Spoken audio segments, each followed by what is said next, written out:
প্রশ্ন জ্ঞানের চাবি, প্রশ্ন জ্ঞানের চাবি, প্রশ্ন জ্ঞানের চাবি, প্রশ্ন জ্ঞানের চাবি। আলহামদুলিল্লাহি রাব্বিল আলামিন ওয়াসসালাতু ওয়াসসালামু আলা সাইয়্যিদিল মুরসালিন আম্মা বা'দ ফাআউযু বিল্লাহি মিনাশ শাইতানির রাজীম বিসমিল্লাহির রহমানির রহিম আসসালাতু ওয়াসসালামু আলাইকা ইয়া রাসূলুল্লাহ ওয়া আলা আলিকা ওয়া আসহাবিকা ইয়া হাবিবাল্লাহ আসসালাতু ওয়াসসালামু আলাইকা ইয়া নবিয়াল্লাহ ওয়া আলা আলিকা ওয়া আসহাবিকা ইয়া নূরাল্লাহ। মাদানী চ্যানেলের দর্শকবৃন্দ, অনুষ্ঠান প্রশ্ন জ্ঞানের চাবি এই অনুষ্ঠান নিয়ে আপনাদের মাঝে উপস্থিত হয়েছি। নবী পাক সাল্লাল্লাহু তাআলা আলাইহি ওয়া আলিহি ওয়াসাল্লাম এর প্রতি দুরূদ পড়ার অসংখ্য ফজিলত এবং বরকত রয়েছে। আমাদের প্রিয় আকা মক্কি মাদানী মুস্তাফা সাল্লাল্লাহু তাআলা আলাইহি ওয়া আলিহি ওয়াসাল্লাম ইরশাদ করেন, যে ব্যক্তি আমার প্রতি একবার দুরুদে পাক পড়ে, সে দুরুদে পাক আল্লাহ তাআলা যদি কবুল করে নেয়, তাহলে সে বান্দার ৮০ বছরের গুনাহকে ক্ষমা করে দেয়া হয়। सल्लु अलल हबीब सल्लल्लाहु ताला अला मुहम्मद सल्लल्लाहु अलैहि वसल्लम। फिर जा रहे हैं अहले मोहब्बत के काफ़िले, फिर याद आ रहा है तैबा हुजूर का। मदनी चैनलेर दर्शकबृंद, हजेर मौसुम, আল্লাহ তাবারক ওয়া তাআলার বান্দারা হজের পানে ছুটে গিয়েছে। অনেকে যাচ্ছে, অনেকে যাওয়ার প্রস্তুতি নিচ্ছে। যাদেরকে আল্লাহ তাবারক ওয়া তাআলার পক্ষ থেকে ডাক পড়েছে, প্রিয় নবী মক্কি মদনী আকা সাল্লাল্লাহু তাআলা আলাইহি ওয়া আলিহি ওয়াসাল্লামের দরবার থেকে ডাক পড়েছে, তারা মদিনার পানে, মক্কার পানে ছুটে গিয়েছে।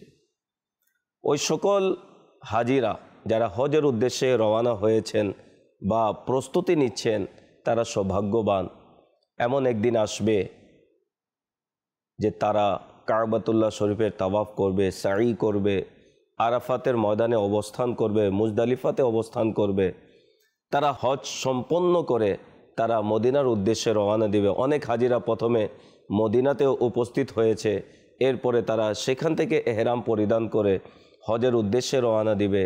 এই যে একটি আল্লাহ তাবারক ওয়া তাআলার মেহমানদের যে উপস্থিতি এবং হজের যে বিধান, আল্লাহ তাবারক ওয়া তাআলা আমাদেরকে আমাদের জীবনে যে সুযোগ দান করেছেন, আল্লাহ তাআলার শুকরিয়া আদায় করা উচিত।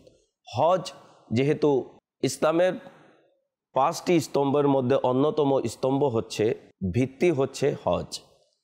আর এই হজকে আল্লাহ তাবারক ওয়া তাআলা যাদের উপর হজ ফরজ করেছেন, তাদেরকে হজের মাসআলা মাসাইল শেখাও ফরজ রয়েছে তাদের জন্য।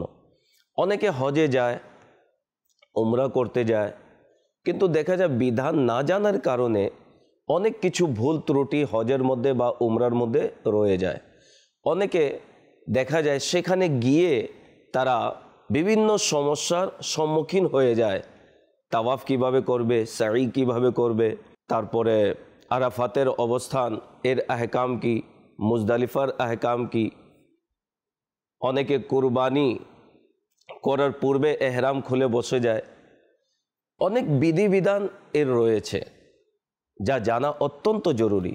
তো ওই সকল হাজিগণ যারা হজের উদ্দেশ্যে রওনা দিয়েছেন এবং যারা প্রস্তুতি নিচ্ছেন, প্রত্যেকে বলবো আমাদের এই অনুষ্ঠান প্রশ্ন জ্ঞানের চাবি বিশেষ করে হাজিদের জন্য এবং মাহে জিলহজ মাসের এই যে 10 দিনের হজের অনুষ্ঠান কার্যক্রম এবং কোরবানির যে কার্যক্রম আল্লাহ তাবারক ওয়া তাআলার পক্ষ থেকে মুসলমানদেরকে দেয়া হয়েছে, তো সেটির বিধান সম্পর্কে ইনশাআল্লাহ আমরা পর্যায়ক্রমে এই অনুষ্ঠানে দারুল ইফতা আহলে সুন্নাতের মুফতি সাহেব থেকে বিভিন্ন প্রশ্নের উত্তর আমরা নিব ইনশাআল্লাহ।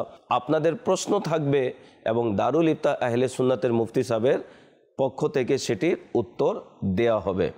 আজকের অনুষ্ঠানেও ওই সকল আশিকানে রসুল যারা আমাদেরকে এই অনুষ্ঠানে প্রশ্ন করেছে, মুফতি সাহেবের কাছে হজের বিধান, এহরামের বিধান এবং অন্যান্য মাসআলা মাসাইল জিজ্ঞেস করেছে, তাদের প্রশ্ন চালানো হবে এবং তাদের উত্তর ইনশাআল্লাহ আমাদের দারুল ইফতা আহলে সুন্নাতের মুফতি সাহেব, আজকেও যিনি আমাদের সাথে রয়েছেন তিনি মুফতি শফিক আত্তারি মাদানী মাদ্দাজিল্লাহুল আলী, তিনি আমাদের সাথে রয়েছেন। তিনি বিভিন্ন প্রশ্নের উত্তর প্রদান করবেন। তো যে সকল ইসলামী ভাইরা এই অনুষ্ঠান দেখছেন, টিভি স্ক্রিনে নাম্বার দেখানো হচ্ছে, অবশ্যই আমাদেরকে প্রশ্ন করুন। হোয়াটসঅ্যাপ নাম্বার চালানো হচ্ছে, আপনারা নিজের ভিডিও প্রশ্ন আমাদের কাছে পাঠাতে পারেন। ইনশাআল্লাহ পরবর্তী অনুষ্ঠানে চেষ্টা করা হবে আপনাদের সেই প্রশ্নের উত্তর আমরা অনুষ্ঠানে চালাবো ইনশাআল্লাহ আজ্জা ওয়াজাল। মাদানী চ্যানেলের দর্শকবৃন্দ, যাব আপনাদের প্রশ্নের দিকে, দেখি কোথায় থেকে কোন ইসলামী ভাই হজের কোন বিষয় নিয়ে আমাদেরকে প্রশ্ন করেছেন। জি, প্রশ্ন চালিয়ে দিন। মুফতি সাহেবের কাছে আমার এই প্রশ্ন হলো এটা, কখনো কখনো কিছু লোককে দল বেঁধে সমস্বরে তালবিয়াহ পড়তে দেখা যায়, এর হুকুম কি? জি মুফতি সাহেব, এই বিষয়ে কি বলবেন? আপনিও মাশাআল্লাহ হজ করেছেন, হজে গিয়েছেন, আমারও সৌভাগ্য হয়েছে। তো ওখানে দেখা যায় যে দলবদ্ধ হয়ে জোরে উচ্চ স্বরে অনেকে তালবিয়া পড়তে থাকে। তো এই বিষয়ের শরীয়তের কি বিধান রয়েছে এবং সেখানে গিয়ে কোন কোন বিষয়ে আমাদেরকে খেয়াল রাখা জরুরি, একটু যদি আমাদেরকে বিস্তারিত বলতেন। গ্রুপরত অবস্থায় যদি আওয়াজের সাথে আওয়াজ মিলিয়ে উচ্চ স্বরে কেউ তালবিয়া পাঠ করে অথবা উচ্চ আওয়াজে জিকির করে, দেখুন এটা নিষেধ তো নয়, নিষেধ নেই, পড়তে পারে, পড়াও জায়েজ। তবে যে সমস্ত জায়গায় উচ্চ আওয়াজে জিকির করা নিষেধ রয়েছে, তেমন কিছু জায়গা রয়েছে। এখন কোনো ব্যক্তি নামাজ পড়ছেন, এদিকে কেউ উচ্চ আওয়াজে তালবিয়া পাঠ করা শুরু করে দিল, তো এখানে তাকে নিষেধ করা হবে। অনুরূপভাবে কিছু লোক ঘুমাচ্ছে, আরাম করছে, আর সে জায়গাও আরাম করার, কেউ আসলো, সে উচ্চ আওয়াজে তালবিয়া পাঠ করা শুরু করলো, জিকির করতে লাগলো, এখন তাকেও নিষেধ করা হবে। যদি এমন কোনো প্রতিবন্ধকতা না থাকে, যেমনিভাবে বাসে করে লোকেরা যাচ্ছে সেখানে লাব্বাইক আল্লাহুম্মা লাব্বাইকের আওয়াজ উচ্চ করতে থাকে, অনুরূপভাবে কাফেলা যাচ্ছে সেখানেও পাঠ করছে, এখানে কোনো নিষেধাজ্ঞা নেই, করতে পারে। পুরুষ করবে, মহিলারা করবে না। মহিলারা উচ্চ আওয়াজে করবে না, ওনারা ততটুকু আওয়াজে পড়বে যে তাদের কান শুনতে পাচ্ছে। হ্যাঁ, কিছু লোক তাওয়াফের সময়েও উচ্চ আওয়াজে দোয়া পাঠ করে। দেখুন, যে পড়া তো জায়েজ রয়েছে, কিন্তু এতটা উচ্চ আওয়াজ করবেন না যে আপনার কারণে অন্য কার অসুবিধা হচ্ছে, এটা তখন করবেন না। বরং এতটুকু আওয়াজে আপনি পড়ুন যে আপনার নিজের কান শুনতে পাচ্ছে। এভাবে কিছু লোক মোনাজাত করে, না তো পরে কেউ বাংলাতেও সেখানে মোনাজাত করে, অসুবিধা নেই, কিন্তু আওয়াজ স্বাভাবিক রাখবে। এতটুক রাখবেন যে আপনার উচ্চ আওয়াজে তেলাওয়াত করতে অথবা জিকির করতে অথবা পড়ার কারণে অন্য কারো অসুবিধাও না হয়, অন্যের ইবাদতের মধ্যে কোনো ধরনের কোনো অসুবিধাও না হয়। মাশাআল্লাহ, মুফতি সাহেব অত্যন্ত বিস্তারিত আমাদেরকে উত্তর প্রদান করেছেন। যারা হজে গিয়েছেন, কাবাতুল্লাহ শরীফের তাওয়াফ করছেন, যারা প্রস্তুতি নিচ্ছেন, যারা মদিনাতুল মুনাওয়ারায় রয়েছেন, কিছুদিনের মধ্যে তারা মক্কাতুল মুকাররমায় উপস্থিত হবে, প্রত্যেককে বলবো যে তালবিয়া পাঠ করার যা পদ্ধতি আমাদেরকে মুফতি সাহেব দিয়েছেন, যে আমরা দলবদ্ধ হয়ে যদি পড়ি, আমাদের আওয়াজ যেন নিম্ন স্বরে থাকে, কেউ যেন কষ্টে পতিত না হয়, অন্যান্য নামাজিদের যেন কোনো সমস্যা না হয়, অনেকে আরাম করে তাদেরও কোনো যেন আরামে ব্যাঘাত না হয়। কত সুন্দরভাবে তিনি আমাদেরকে পদ্ধতি বলেছেন। এটাও দেখে গিয়েছে যে মুয়াল্লিম জোরে জোরে দোয়া পাঠ করে তাওয়াফের মধ্যে, তার পিছনে শত শত লোক উচ্চ স্বরে তারা সেই দোয়া পাঠ করতে থাকে, যা দ্বারা অন্যান্য তাওয়াফকারী যারা রয়েছেন তাদের কষ্ট হয়ে যায়। তো হজে আমরা গিয়েছি, নিজেকেও কষ্ট থেকে বাঁচাবো, অন্যকেও বাঁচানোর চেষ্টা করবে ইনশাআল্লাহ আজ্জা ওয়াজাল। জি, পরবর্তী প্রশ্ন চালিয়ে দিন। আমার নাম মোহাম্মদ আশরাফুল ইসলাম। মুফতি সাহেবের কাছে আমার প্রশ্ন হচ্ছে, সুগন্ধিযুক্ত সাবান দিয়ে এহরাম অবস্থায় হাত বা শরীর ধৌত করতে পারবে কি? জি মুফতি সাহেব, চমৎকার আমার ভাই প্রশ্ন করেছেন। এহরাম অবস্থায় সুগন্ধি ব্যবহার তো নিষেধ। তো সুগন্ধিযুক্ত সাবান তো যেহেতু ব্যবহার করতেই হয়, অনেক সময় প্রয়োজন পড়ে যায়, হাত ধুতো করার সময় বা গোসলও প্রয়োজন পড়ে যায়, তো এর বিধান কি হবে একটু আমাদেরকে বলুন। এহরামরত অবস্থায় সুগন্ধিত লাগানো জায়েজ নেই, আর এরূপ ব্যবহারও উপযুক্ত নয়। যদিও বা সাবান ইত্যাদি এ সমস্ত বস্তু, তো এগুলো সাধারণভাবে আগুনকে স্পর্শ করে তারপরে সাবান তৈরি হয়ে থাকে।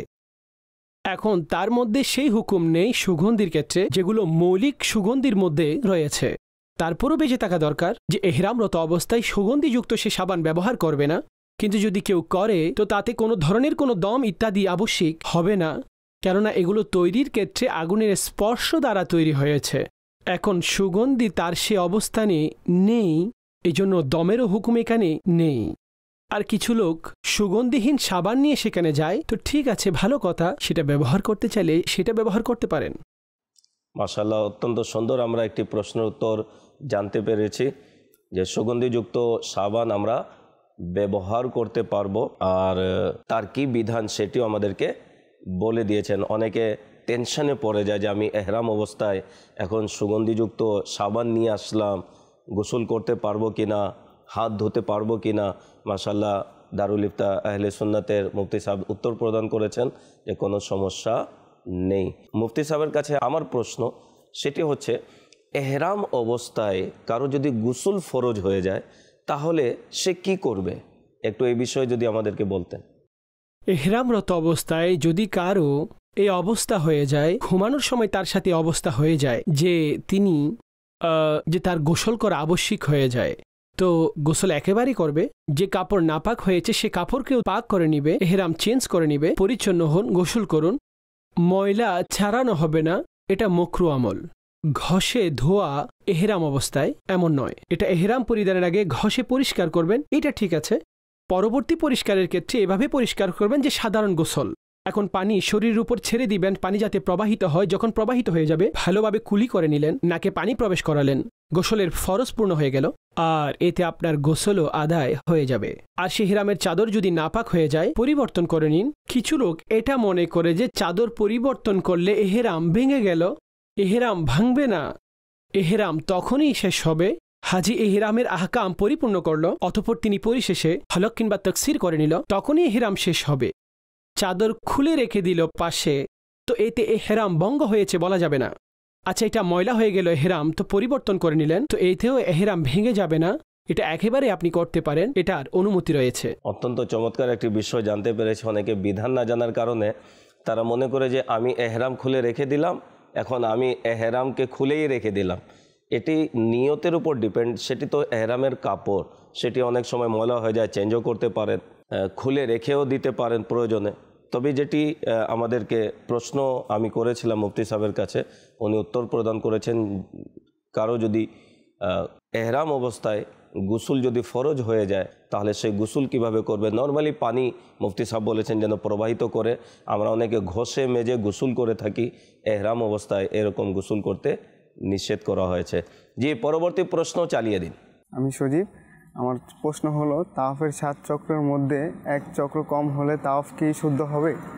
জি, মুফতি সাহেব কী বলবেন এই বিষয়ে? অনেকে 7 চক্কর দিতে গিয়ে সংখ্যা ভুলে যায়, অনেকে 7 চক্কর দিয়ে ফেলে, আবার সে দ্বিধার মধ্যে পড়ে যায় যে আমার মনে হয় 6টা হয়েছে বা 7টার অতিরিক্ত হয়ে গিয়েছে। কি বলবেন এই বিষয়ে? প্রত্যেক তাওয়াফে 7 বার প্রদক্ষিণ করতে হয়। নফল তাওয়াফ হোক কিংবা উমরার তাওয়াফ হোক, অনুরূপভাবে হজের তাওয়াফ হোক, তো তাওয়াফের উদ্দেশ্যই 7 বার প্রদক্ষিণ। তো সেই 7-এর মধ্যে যে 4 চক্কর রয়েছে সেগুলোকে রুকন বলা হয়ে থাকে। এখন কেউ 4 প্রদক্ষিণ করলো, তো তাওয়াফের এটা মনে করুন যে ফরজ অংশ আদায় হয়ে গেছে, কিন্তু পরবর্তী প্রদক্ষিণ অর্থাৎ 7 বার পূর্ণ করা এটা ওয়াজিব।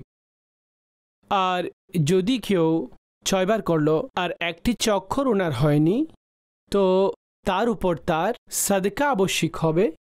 কিন্তু যদি সেখানে রয়েছে আর পুনরায় করে নেয়, তিনি 1 চক্কর পূর্ণ করে নেন, তো সে সাদকাও রহিত হয়ে যাবে।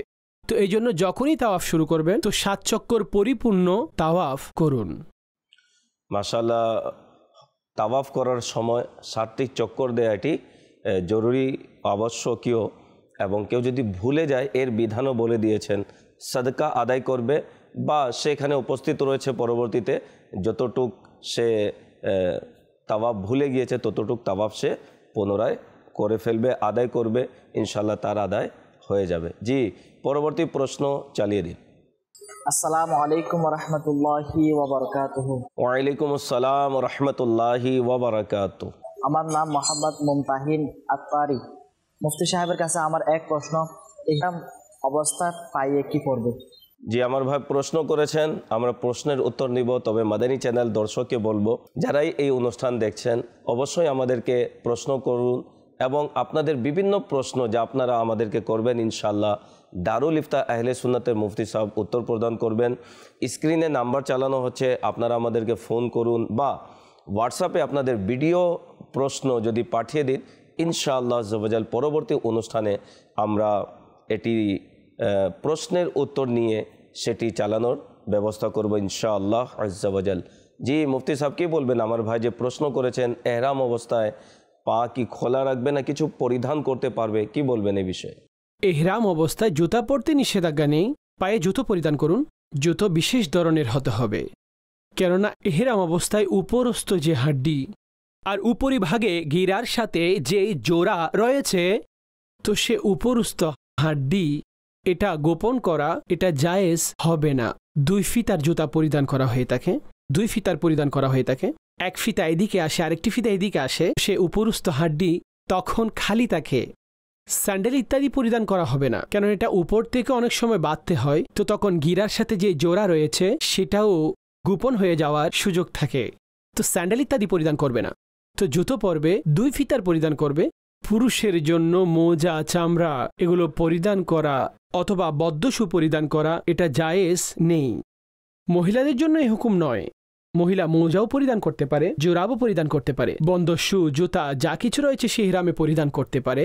তাদের জন্য এই হুকুম নয় যে তারা 2 ফিতাওয়ালা পরিধান করবে, মহিলাদের জন্য এই হুকুম নয়, এই হুকুম পুরুষের জন্য। মাশাআল্লাহ, তিনি আমাদেরকে উত্তর প্রদান করেছেন। মাদানী চ্যানেলের দর্শকবৃন্দ হয়তোবা যারাই এই অনুষ্ঠান দেখছেন, নতুন নতুন অনেক কিছু হজ সম্পর্কে তথ্য আমরা জানতে পাচ্ছি। অনুরোধ করব কিবলা শেখে তারিকাত আমির আহলে সুন্নাত দাওয়াত ইসলামের প্রতিষ্ঠাতা আল্লামা ইলিয়াস আত্তার কাদরি মাদ্দাজিল্লাহুল আলী, তিনি হজ সম্পর্কে একটি চমৎকার কিতাব লিখেছেন যার নাম হচ্ছে রফিকুল হারামাইন, যা স্ক্রিনে দেখানো হচ্ছে। অবশ্যই আপনারা দাওয়াতে ইসলামীর প্রকাশনা প্রতিষ্ঠান মাকতাবাতুল মদিনা থেকে আপনারা হাদিয়া স্বরূপ সংগ্রহ করুন, এটি অধ্যয়ন করুন। হজে যাওয়ার পূর্বেই আমরা যেন প্রথম থেকে শেষ পর্যন্ত এটি আমরা যেন অধ্যয়ন করে নিই, পাঠ করে নিই।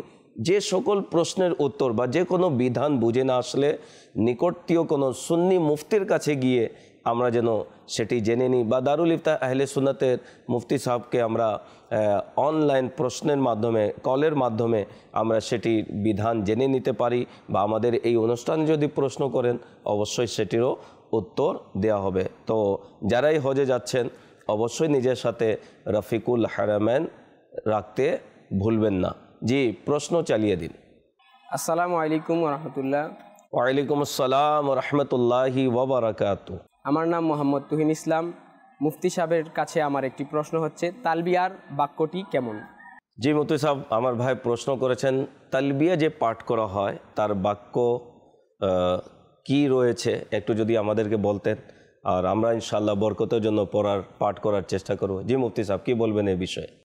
তালবিয়া বলা হয় যে যেটা লব্বাইক আল্লাহুম্মা লব্বাইক লব্বাইক লা শারীকা লাক লব্বাইক ইন্নাল হামদা ওয়ান নি'মাতা লাকা ওয়াল মুলক লা শারীকা লাক, প্রসিদ্ধ তলবিয়া বাক্য হচ্ছে এগুলোই, আর এটা সুন্নতে মুবারকা। এই কালিমা পাঠ করা বেসিক এহরামের যখন নিয়ত হবে, এখন তার সাথে তালবিয়া পাঠ করা এটা শর্ত, এটা জরুরি, এটা গুরুত্বপূর্ণ। যদি কোনো ব্যক্তি এহরাম তো পরিধান করে কিন্তু তালবিয়া পাঠ করে না, অর্থাৎ এই লব্বাইক ওয়ালা বাক্য লব্বাইক আল্লাহুম্মা লব্বাইক এই কালিমা অথবা তার স্থানে অন্য কিছু এমন যিকির, আল্লাহর যিকির এই নিয়তের সাথে অর্থাৎ তালবিয়াওয়ালা নিয়তের সাথে না বলে, তখন তার এহরাম কিংবা উমরা কোনোটাই যথাযোগ্য নয়। তো এটা পাঠ করা এই বিবেচনায় শর্ত, কমপক্ষে একবার বলা, উত্তম হলো এটা যে 3 বার পাঠ করা। আর হাজিদের জন্য এটাই হলো ওয়াজিফা, অর্থাৎ লাব্বাইকেই ওয়াজিফা। মাশাআল্লাহ মাশাআল্লাহ, অত্যন্ত সুন্দর প্রশ্নের উত্তর আমরা পেয়েছি। তালবিয়া পাঠ করা কত সুন্দর লাগে শুনতে না? লব্বাইক আল্লাহুম্মা লব্বাইক লব্বাইক লা শারীকা লাক লব্বাইক ইন্নাল হামদা ওয়াল নি'মাতা লাকা ওয়াল মুলক লা শারীকা লাক লব্বাইক আল্লাহুম্মা লব্বাইক লব্বাইক লা শারীকা লাক লব্বাইক ইন্নাল হামদা ওয়াল নি'মাতা লাকা ওয়াল মুলক লা শারীকা লাক লব্বাইক আল্লাহুম্মা লব্বাইক লব্বাইক লা শারীকা লাক লব্বাইক ইন্নাল হামদা ওয়াল নি'মাতা লাকা ওয়াল মুলক লা শারীকা লাক। এই যে তালবিয়া পাঠ করা হয়, হাজিরা এক পোশাকে এক আওয়াজে যখন এই তালবিয়া পাঠ করে, শুনতে কত মাধুর্য লাগে, শুনতে কত সুন্দর লাগে যে আল্লাহ তাবারাক ওয়া তাআলার বান্দারা এক পোশাকে এক ভঙ্গিতে এক আওয়াজে এক ধ্বনিতে আল্লাহ তাবারাক ওয়া তাআলার দরবারে উপস্থিত হয়ে তারা তালবিয়া পাঠ করছে। মাদানী চ্যানেলের দর্শকবৃন্দ, আল্লাহ তাআলা আমাদেরকেও জীবনে হলেও একবার সেই মক্কাতুল মুকাররমায় কাবার শরীফের নিকটে হেরেমের মধ্যে আমরা যেন এই তালবিয়া যেন পাঠ করতে পারি, আল্লাহ তাআলা তৌফিক দান করুক। তালবিয়ার আহকামও তিনি বলে দিয়েছেন, এহরাম অবস্থায় কমপক্ষে তালবিয়ার নিয়তে একবার অবশ্যই পাঠ করা উচিত বা 3 বার পাঠ করা উত্তম বলে দেওয়া হয়েছে। অন্যথায় এর আহকাম কি, বিধান কি, তাও বলে দেওয়া হয়েছে। অনেক হাজিরা যারা এহরাম পরিধান করার পর এহরামের নিয়তও করে নেন, কিন্তু এহরামের নিয়ত করে নিয়েছে, এখন দেখা যায় তালবিয়া পাঠ করেনি। উমরার উদ্দেশ্যে যারা রওনা দেয়, উমরা করার জন্য যায়, এহরাম পরে নিয়েছে, এহরামের নিয়তও করে নিয়েছে, কিন্তু তালবিয়া পাঠ করে ভুলে যায়। তো বিধান না জানার কারণে আমি এত সময়ও দিলাম, টাকাও খরচ করলাম, কিন্তু দেখা গেল আমার হজ বা উমরা অসম্পূর্ণ রয়ে গেল। তাই অনুরোধ করব যে কোনো ইবাদত করার পূর্বে তার বিধান, তার আহকাম জানা অত্যন্ত জরুরি। আর জানবো কিভাবে? জানার কিছু পদ্ধতি রয়েছে। যারা জানে তাদের কাছে আমরা প্রশ্ন করি বা আমরা সেই বিষয় ভিত্তিক কিতাব যেন অধ্যয়ন করি। যদি বুঝে না আসে তো যারা এই সম্পর্কে জ্ঞান রাখে, যারা সুন্নি মুফতি রয়েছে, তাদের কাছে গিয়ে আমরা যেন প্রশ্ন করি। আমরা দিন ইসলাম সম্পর্কে, দিনের বিধি বিধান সম্পর্কে প্রশ্ন করি না। করা উচিত। করলে কি বলা হয়েছে, প্রশ্ন জ্ঞানের চাবি, এর মাধ্যমে জ্ঞান অর্জন হয়। যারাই আজকে আমাদের এই অনুষ্ঠানে প্রশ্ন করেছেন, বিভিন্ন প্রশ্নের উত্তর আমরা পেয়েছি, এর মাধ্যমে ইলিম আমাদের অর্জন হয়েছে, যা এই সকল বিষয় আমাদের জন্য আদায় করা সহজ হয়ে গিয়েছে। তাই অনুরোধ করব মাদানী চ্যানেলের দর্শক, অবশ্যই আমাদেরকে প্রশ্ন করবেন বা জানার যে কোনো বিষয় যদি থাকে তাহলে কোনো সুন্নি মুফতির কাছে গিয়ে জিজ্ঞেস করে নিন, ইনশাল্লাহ তারা উত্তর প্রদান করবেন। দাওয়াতে ইসলামীর মাদানী পরিবেশের সাথে সম্পৃক্ত থাকুন, মাদানী কাফলাতে সফর করুন, সাপ্তাহিক ইজতিমাতে অংশগ্রহণ করুন, ইলমে দ্বীনের মাহফিলের মধ্যে নিজেকে আবদ্ধ রাখুন। ইনশাল্লাহ এই সোহবত সংস্পর্শের বরকতেও আপনি ইলমে দ্বীন অর্জন করতে পারবেন। আল্লাহ তাবারাক ওয়া তাআলা আমাদের সকলকে যা শুনেছি তা স্মরণ রেখে তার উপর আমল করার তৌফিক দান করুক। এবং দোয়াও করি যারাই এই অনুষ্ঠানে আমাদের সাথে ছিলেন, আল্লাহ তাআলা আপনাদেরকেও হাজি বানিয়ে দিক। হজ এবং উমরা করার আল্লাহ তাআলা আমাদের সকলকে তৌফিক দান করুক। যারাই এই অনুষ্ঠানে আমাদের সাথে ছিলেন, আল্লাহ তাআলা আপনাদেরকে ভালো সুস্থ রাখুক। পরবর্তী অনুষ্ঠান দেখার আমন্ত্রণ জানিয়ে বিদায় নিচ্ছি। ভালো থাকুন, সুস্থ থাকুন, মাদানী চ্যানেলের সাথেই থাকুন। সাল্লু আলাল হাবিব সাল্লাল্লাহু তাআলা আলা মুহাম্মদ সাল্লাল্লাহু আলাইহি ওয়াসাল্লাম। প্রশ্ন জ্ঞানের চাবি, প্রশ্ন জ্ঞানের চাবি, প্রশ্ন জ্ঞানের চাবি, প্রশ্ন জ্ঞানের চাবি।